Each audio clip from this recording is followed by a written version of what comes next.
Bonjour à tous et bienvenue dans ce Morning Bull Live. Nous sommes le 12 juin 2023. Lundi, il reste mardi et mercredi. Et puis mercredi soir, normalement, notre monde devrait à nouveau changer puisqu'on aura enfin les résultats de ce qui va se passer à la Fed. Alors je ne vais pas vous cacher, cette semaine on ne va parler que de ça. En tous les cas, aujourd'hui, demain, mercredi, jeudi, ce sera le sujet principal. Il y aura le avant, il y aura le après pour voir ce qu'il y aura eu comme conséquence. Aujourd'hui, on se pose une montagne de questions. On a l'air plutôt confiant par rapport à ce qui va se passer ces prochains jours. On fait le point tout de suite et on va parler pratiquement que de ça.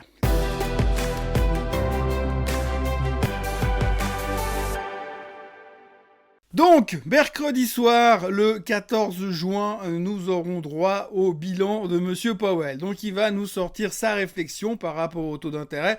Donc, je fais un rapide retour en arrière. La semaine dernière, alors que l'on était convaincu que la Banque centrale australienne ne bougerait pas ses taux, elle a monté les taux de 0,25%. Alors que l'on était convaincu que la Banque centrale canadienne ne monterait pas ses taux, elle a monté les taux de 0,25%. Alors que l'on ne parlait pas trop de la Banque centrale suisse, la BNS, eh bien, ils ont décidé qu'ils allaient monter les taux prochainement. En tous les cas, c'est ce que a laissé entendre Monsieur Jordan lors d'une interview en fin de semaine. Bref, tout ce qui n'était pas prévu, pour l'instant, c'est produit. Donc la grande question que l'on se pose, nous, aujourd'hui, c'est de savoir si par hasard, la Fed ne ferait pas comme les autres, monter les taux. Parce que c'est vrai qu'aujourd'hui, si l'on regarde les derniers sondages que l'on peut trouver sur le net aux États-Unis, 75% des experts pensent que la Fed ne montera pas les taux parce que l'inflation est sous contrôle et en plus, l'économie est en train de ralentir et en plus, le marché du travail a quelques problèmes. Alors pour préciser, c'est les mêmes experts qui pensaient qu'on ne montrait pas les taux au Canada et en Australie, mais là, cette fois, ils sont vraiment sûrs parce qu'ils ne devraient pas se tromper. Il est vrai que la situation est un tout petit peu différente parce qu'on a l'impression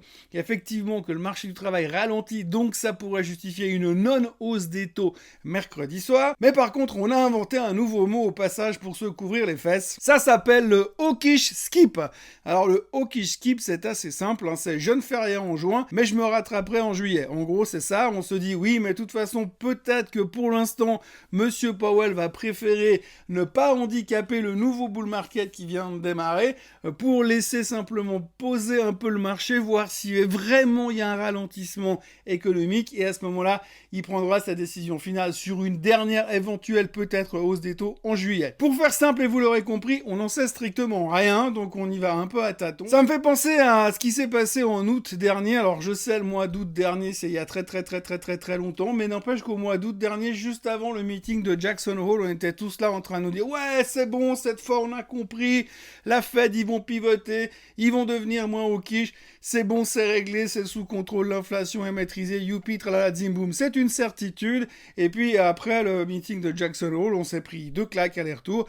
Parce que finalement, eh bien, la Fed n'a pas pivoté, parce que l'inflation n'était pas sous contrôle. Pourtant, on était convaincus comme jamais à la veille de la réunion de Jackson Hole, un peu comme on est convaincu cette semaine qu'il n'y aura pas de hausse des taux. Alors à tort ou à raison, je ne suis pas convaincu que ça change grand-chose à la photo finish. On a vu la semaine dernière que lorsqu'on a appris que les deux banques centrales canadiennes et australiennes montaient les taux, eh bien finalement le marché il a fait plouf pendant 1 ou 2%, puis après on s'est dit « Ouh, il est temps de racheter le marché sur faiblesse ». Donc en gros, on est toujours dans ce mood extrêmement positif, extrêmement bullish, où à la première occasion...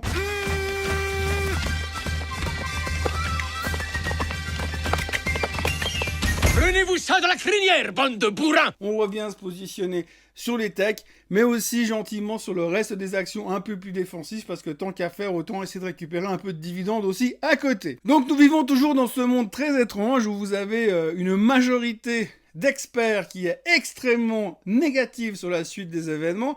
Je vous en parlais déjà la semaine dernière, mais je vais revenir là-dessus, parce que quand vous regardez un petit peu les news du week-end, vous avez Bank of America qui est négatif, JP Morgan qui est négatif, vous avez David Rosenberg, la star des économistes, une des stars des économistes, qui est super négatif. J'ai même pas donné un coup de fil à Monsieur Roubini, parce que lui aussi, bien sûr, il est super négatif. Donc vous avez vraiment une avalanche de négativité. On a encore eu Wells Fargo qui dit « Ouh, attention, soyez très prudents ».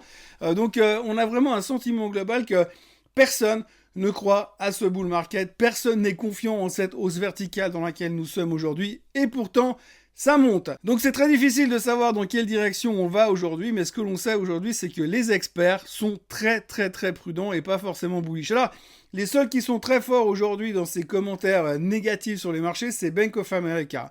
Bank of America, ils nous ont expliqué ce week-end que si vraiment, on avait un emploi qui commençait à ralentir et puis que l'inflation baissait pas assez, ça pourrait coûter très très cher au marché et que le bull market pourrait être nettoyé en l'espace de quelques jours. Dans la foulée de cette déclaration de Bank of America, vous avez une autre partie du staff des analystes qui, eux, ont dit plus ou moins le contraire, en disant que le bull market était en place et que si tout se passait comme prévu, d'ici l'année prochaine, on avait une bonne chance de monter encore de 19% d'ici les 12 prochains mois. 19%.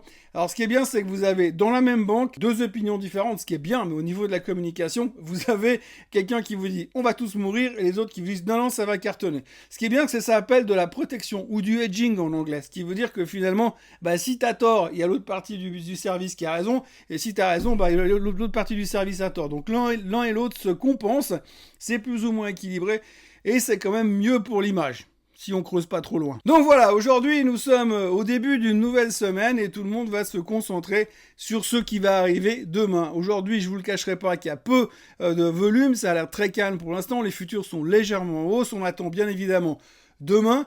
Aujourd'hui, on aura un premier chiffre qui est les attentes d'inflation estimées par les consommateurs. Donc là, avant, on ne demande plus aux experts, on demande aux consommateurs ce qu'ils pensent de l'inflation. On attend des attentes d'inflation autour de 4,4%. Demain, on aura le CPI pour voir ce qu'il en est réellement de ces attentes d'inflation. Et c'est d'ailleurs peut-être le dernier chiffre qui a le pouvoir de faire basculer la réflexion de la Fed. En effet, la Fed qui va commencer sa réunion de 2 jours demain après-midi et qui donnera sa réflexion sur les taux mercredi soir, ça je vous l'ai déjà assez dit et répété, on va pas recommencer, mais grosso modo, la Fed va pouvoir juger le dernier chiffre tout frais de l'inflation qui vient de sortir, le CPI, qui potentiellement lui donnera une vision, une idée de ce qui peut se passer. Et puis si ça ne suffit pas, mercredi il y aura encore le PPI avant la décision définitive, donc le Producer Price Index qui lui a toujours cette capacité à être en amont du chiffre de l'inflation, ce qui veut dire que si tout d'un coup vous avez un chiffre de l'inflation du CPI qui est pas top et que le lendemain le PPI s'effondre, ça voudra dire que potentiellement le CPI du mois prochain sera effectivement enfin en ralentissement un peu plus marqué. Résultat, ça pourrait faire changer la vision de la Fed. Donc en gros, on est dans cette espèce de méga monde macro, macro et macro, on ne parle que de ça, on essaie d'analyser des trucs qu'on ne maîtrise pas, on sait qu'on a une chance sur 2 d'avoir raison, on sait que les statistiques nous disent qu'à 75% les taux ne bougeront pas mercredi soir, et on sait que pour l'instant l'inflation devrait continuer à baisser un tout petit peu. On espère juste qu'elle ne stagne pas, parce que sinon ça voudra quand même dire qu'on peut se retrouver avec une inflation élevée pendant les 6, 8, 9 ou 10 prochains mois, et c'est pas du tout ce qu'on avait attendu. Ça n'arrangerait personne quand même. Donc on va devoir attendre, interpréter, et en attendant, ça risque d'être encore une fois très calme, un peu à l'image de la semaine dernière, mais ça promet peut-être de bouger en milieu de semaine. D'ici là, le marché est donc en bull market, on ne se pose plus de questions, de ce côté-là on est relativement serein, même si les banques d'affaires américaines ne sont pas super d'accord avec nous, et puis de l'autre côté, une fois qu'on aura eu la Fed, c'est pas que le lendemain tout va changer, mais en tous les cas on y verra plus clair.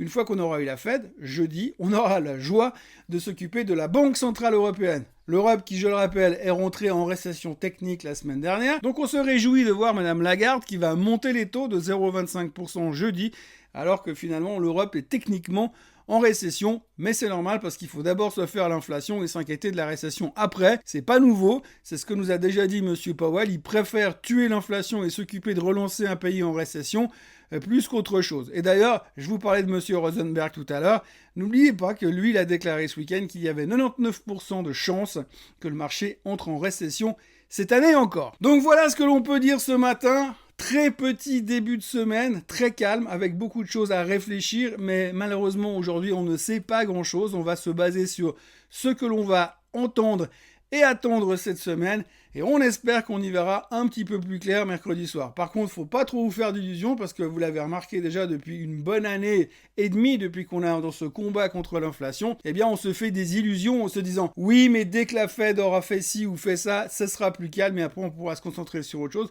À chaque fois, on se dit la même chose, et en fait, à chaque fois qu'on a un gros chiffre économique qui va nous changer la vie, on se rend compte qu'il nous change la vie à peu près 15 minutes, et le lendemain, on est reparti pour se concentrer sur la prochaine réflexion. Voilà, donc donc c'est tout pour ce lundi matin, ce petit lundi matin.